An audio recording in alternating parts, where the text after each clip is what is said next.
सांगली जिल्ह्यातील चिंचणी वांगी पोलीस ठाण्याच्या हद्दीत चिंचणी वांगी पोलीस ठाण्याचे सहाय्यक पोलीस निरीक्षक अनिल जाधव, सहपोलीस उपनिरीक्षक पाटील आणि अंमलदार हे चिंचणी वांगी पोलीस ठाण्याच्या हद्दीत पेट्रोलिंग करत असताना त्यांना त्या पोलीस ठाण्याच्या हद्दीमध्ये सोनकिरे येथे महालिंग तलावाजवळ झाडांच्या बाजूला लाबिल झुडपाचा कोणाला दिसेना असा काही इसम त्या पत्त्यांचा पानाचा जुगार खेळत असल्याची गोपनीय माहिती मिळाल्यानंतर सदर चिंचणी वांगी पोलीस ठाण्याचे सहाय्यक पोलीस निरीक्षक अनिल जाधव यांनी त्या परिसरात पोलीस उपनिरीक्षक पाटीलसह अंमलदार यांना घेऊन सापळा रचत पत्त्यांच्या पानावर पैशाने जुगार खेळत असताना रंगेहात 6 जणांना पोलीस अधिकाऱ्यांनी पकडले।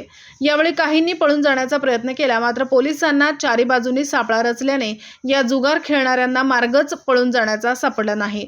या संदर्भात संपत शामराव जाधव, पोलीस नाईक, चिंचणी वांगी पोलीस ठाणे यांनी वर्दी दिली।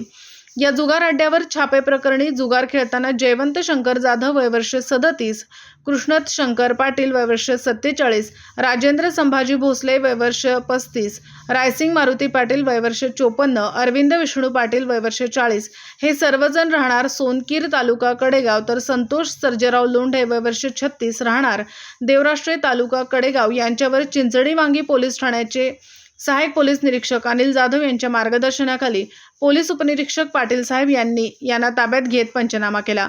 यावेळी जुगार घटनास्थळी 2 ते 3 मोटारसायकली व यावरील सर्वांना पोलिसांनी ताब्यात घेतले। पोस्टे चिंचणी वांगी पोलीस गुन्हा दाखल करण्यात आला आहे।